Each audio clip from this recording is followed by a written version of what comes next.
AP News, so trusted source out there, employees are saying time and time again, they don't know what's expected of them. There's unclear roles, unclear expectations.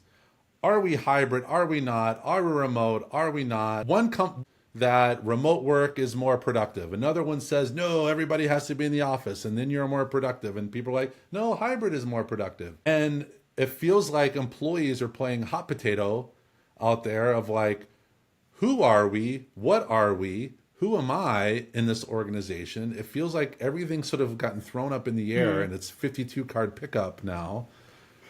And so how are communicators then going to be successful, or are they the key to success in helping provide that signal, going back to our frequency comment, to provide that signal through the noise of people at least understanding where they fit and what's expected of them?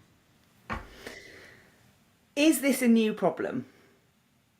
I don't know that it's a new problem that people don't know what's expected of them, because I think that for the last 5 years, at least, people probably haven't really known. I think to our earlier conversation in this, that role of being a manager and a leader, majority of people I talk to, whether they're friends or whether they're people that I'm working with as a consultant, they don't always have objectives. They don't know when their appraisals are. They don't have any conversations about their development.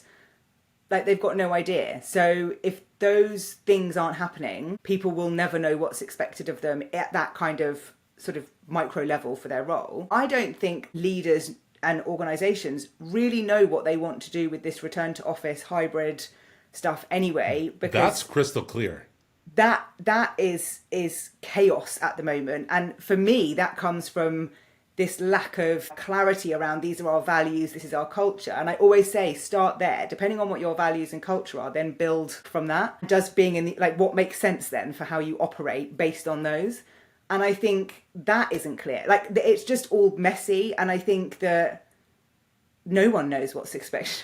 I kind of wonder if it goes all the way through the organisation. Actually, we're all going, actually, no, none of us know. Anyone know? Anyone? No, none of us know.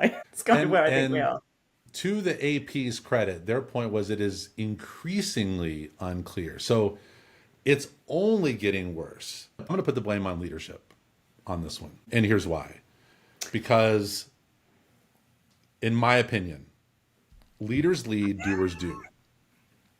Yeah. I think we've got a lot of leaders are doing. People need their leaders to lead the organization. They need them to be that voice, not get everyone in line, not from a trouble standpoint, but provide the path.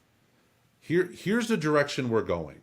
Here's why we're going in that direction, and provide that path to people. That's what I see leaders not doing. It's a little bit of lasers and cats. It feels like right now where leaders, I don't know who's shooting the lasers, but the cats are sort of going after it.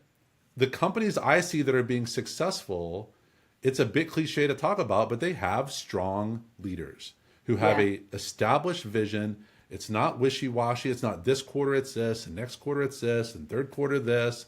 It's that this is our plan. This is who we are. This is where we're heading.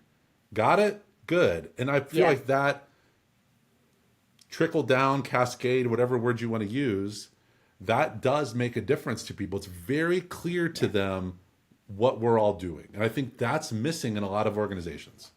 So I agree with you as someone who talks a lot about leadership, credibility, having a visionary practice, being able to talk about where you're going, massively important for people to follow you.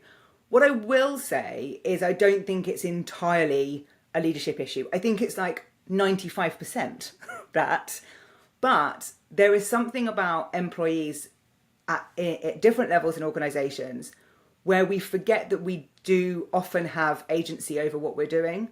And I think that we're falling into, again, this is based on conversations I've been having, but I feel like we can fall into a trap of what I call like a silent veto. So we go to stuff and then we moan about it afterwards, or we agree to it and then we say we don't outside the room.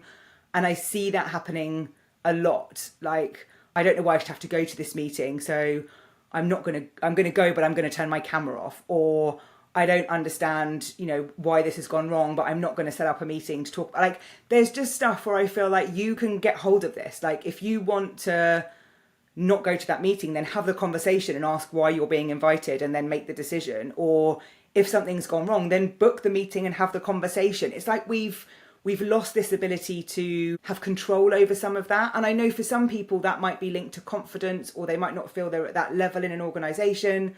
But at every level in an organization I've worked in, if something's happened where I think that isn't okay, then I've always felt like that's my responsibility to address that or say to that person, this doesn't really work for me, can we do it like this? And there's different ways of doing that, but I do feel like we've forgotten that we can do that a little bit. Like we're all looking up, and there's only so much looking up can do, that I think that's a little bit out of balance. So yes, 95% there, but we do have a responsibility as well to have control over what we're doing.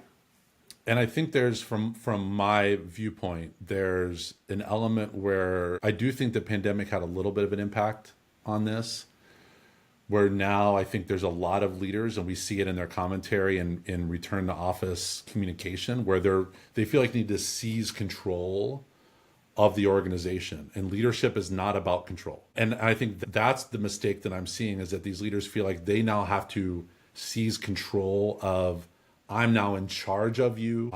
You work for me. That was not where the message was heading pre-pandemic. And I think now it's this command and control approach that some leaders, not all, some leaders are taking. Those are the ones that are getting the headlines. And unfortunately, sometimes the headlines don't speak the reality of all organizations. But that then again becomes the narrative. It becomes this is how all companies are behaving. We know that's not the case. Yeah, totally agree. Totally agree.